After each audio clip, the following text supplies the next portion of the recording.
Good morning, friends. This video is for the teaching of the poem Koel. So, we all know that Koel is a bird that is called in English Kakku bird. Kakku bird is Koel in Hindi.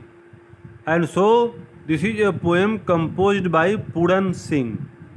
Puran Singh has composed this poem, Koel.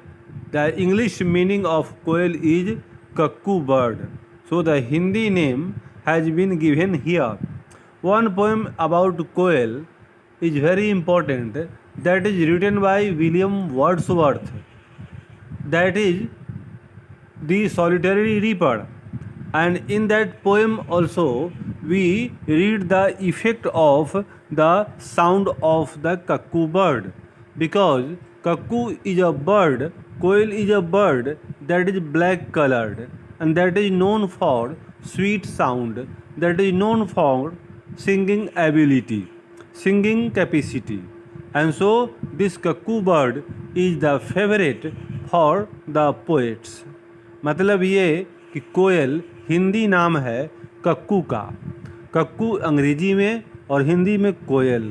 तो इसके विषय में आप कह सकते हैं कि William Wordsworth ने अंग्रेजी में एक फेमस कविता लिखी, दी सॉलिटरी रीपर, और वह जो दी सॉलिटरी रीपर है वह भी कोयल के विषय में ही है। तो कोयल का क्या है कि वो गीत गाने के लिए मशहूर है। तो अपनी मधुर आवाज़ के कारण कोयल कवियों का प्रिय पक्षी है। तो इसी तरह से आज का ये पोएम कोयल ये कंपोज किया गया है पूरन सिंह के द्वारा। तो अब हम लोग इसको पढ़ेंगे। Work in a small group and answer the following questions briefly.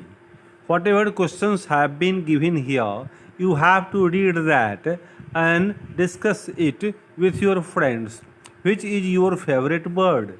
Favorite bird, प्रिय bird. Which is yours? Why do you like it for? तुम इसे क्यों पसंद करते हो? For its color, melodious voice. Melodious means sweet. Beautiful appearance, usefulness और something else. आप इसको क्यों पसंद करते हैं?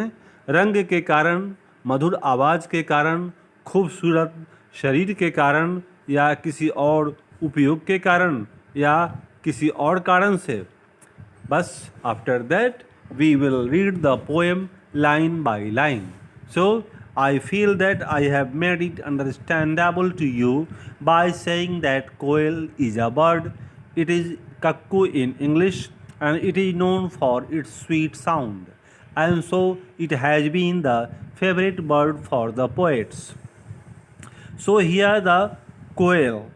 Koel is singing, the koel is speaking, the koel is singing a song, and the effect of the song is upon the heart of the poet. The poet feels something else. Whenever the poet hears the sound of the koel bird, he feels as if he is getting something. The effect is quite clear on the heart of the poet. कवि के हृदय पर कोयल का जो गाना है उसका प्रभाव स्पष्ट है। इतना ज़्यादा प्रभाव है कि वह इसके लिए कविता लिखने को प्रेरित हो गया। तो देखते हैं कोयल एड्रेस। कोयल के बाद में ये जो एक्सक्लामेशन है तो ये एड्रेस करते हैं किसी को, तो ये चिन्ह देते हैं, ए सुनिए। ए सुनिए मतलब सुनिए के बाद में ऐसा चिन्ह दे दीजिए तो आप उसको संबोधित कर रहे हैं, you are addressing him. Koel, what lightning fell. कोयल का नाम आते ही एक चमक सी पैदा हो गई। लाइटनिंग फेल, लाइटनिंग मतलब चमक, फेल मतलब पैदा हुई, गिरी। Koel, what lightning fell, what singed thy wings. आपके पंख, विंग मतलब पंख, सिंग्ड का मतलब है ये यहाँ पर पोएम में ऐसा यूज किया है पोएट ने। एक्चुअली सिंग सैंग संग होता है, सिंग का V2 होता है सैंग, सैंग SANG, और V3 होता है संग SUNG। लेकिन यहाँ पर पोएट ने उसका भी टू सिंग्ड बना दिया है। ठीक है, पोएम में चलेगा, लेकिन ग्रामेटिकली ये होना चाहिए था व्हाट संग। ठीक है, तो what sang koel what lightning fell, हे कोयल कैसी रोशनी पैदा हुई। व्हाट सिंग्ड दाई विंग्स, तुम्हारे पंखों से कैसी ध्वनि निकली, कैसा गाना निकला। What keeps thee fresh at chard, तुम क्यों इतना फ्रेश रहती हो, ताज़ा रहती हो। एट चार्ड एकदम जलती रहती हो, चमकती रहती हो। Concealed in the mango leaves, concealed मतलब छुपा हुआ, हिडन। तो मैंगो लीव्स में, आम की पत्तियों में, आम के झुरमुट में, लीव्स में छुपी रहती हो। दाऊ सिंगेस्ट, दाऊ मतलब यू, दाऊ का मतलब THOU, दाऊ का मतलब यू। ठीक है, यू सिंगेस्ट मतलब यू सिंग, तुम गाती हो। दाई मतलब your, high pitched strains, high pitch मतलब जोर से ऊंची आवाज़, स्ट्रेन मतलब गाना।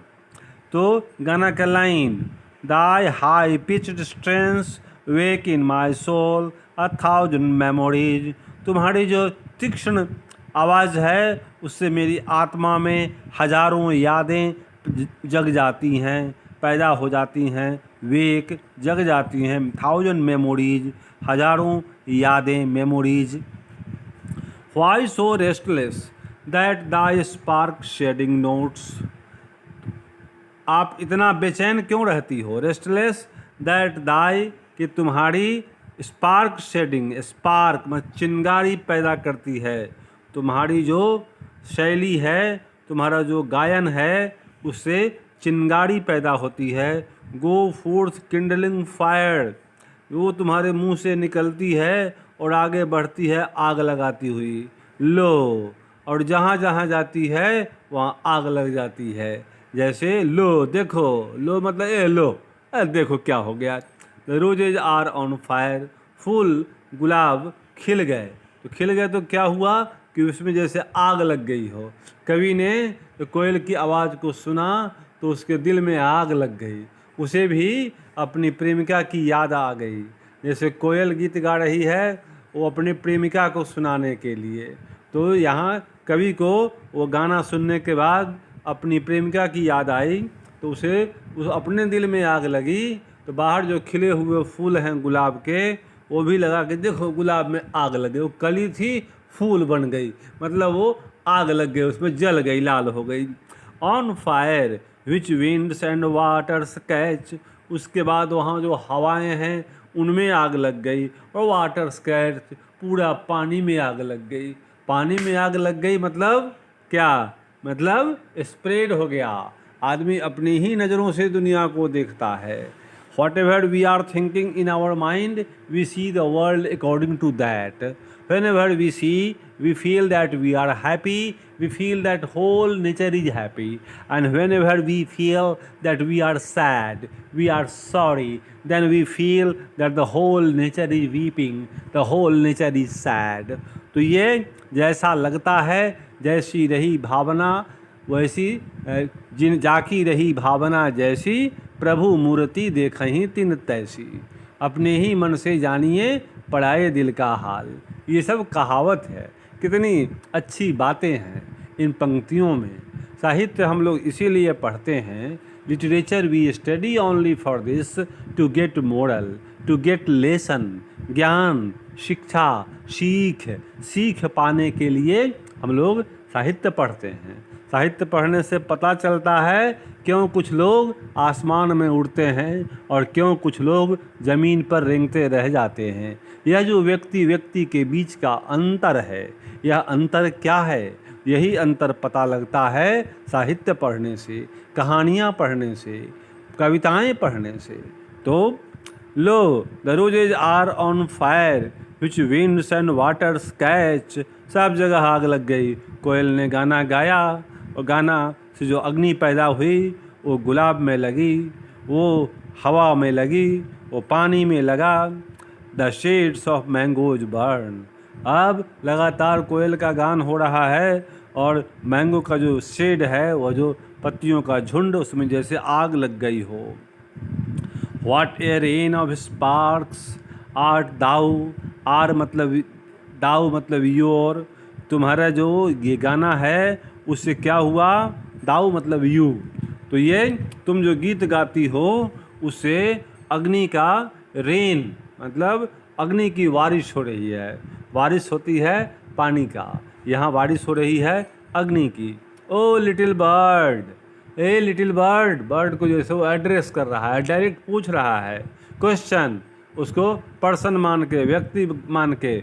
ओ लिटिल बर्ड, कैपिटल बर्ड इसीलिए दिया है बी कैपिटल कि वो एड्रेस कर रहा है, उसको जीवित जीवित मान रहा है, उसको आदमी मान रहा है। तो O little bird, koel, what lightning fell, कैसी कैसी रोशनी आई तुम्हारे गाने से, व्हाट सिंग्ड दाई विंग्स, तुम्हारे डैनों से कैसी आवाज़ निकली। तो ये अब ये question answer. Write to T for true and F for false statement. The call is called the black cuckoo. True, the quail sings in the apple leaves. False, the song of the cuckoo brings 1,000 memories. True, the poet does not become restless to hear its voice. True, the wings means your wings. True, thy wings means your wings. True. Answer the following questions very briefly. Who wrote the poem Koal? Puran Singh has written the poem Koal. What do thy and art stand for? Thy stands for your and art stands for R, A-R-E. What makes 1,000 memories in heart? Koal singing wakes 1,000 memories in the heart of the poet. What happens with the shades of mangoes? Burning. The shades of mangoes start burning. The shades of mangoes start burning whenever the koal sings.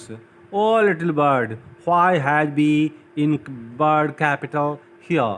Because the poet wants to address the bird directly, as if the bird is a person. And so this is question in part 1, and part 2 will be the answer of the call. The call will answer in part 2. So now I am going to stop here this part 1 because part 2 will be very long. I felt that I have made it understandable to you. If any problem, you may write in comment box. Your comment will be most welcomed. Thank you for hearing. Have a nice day.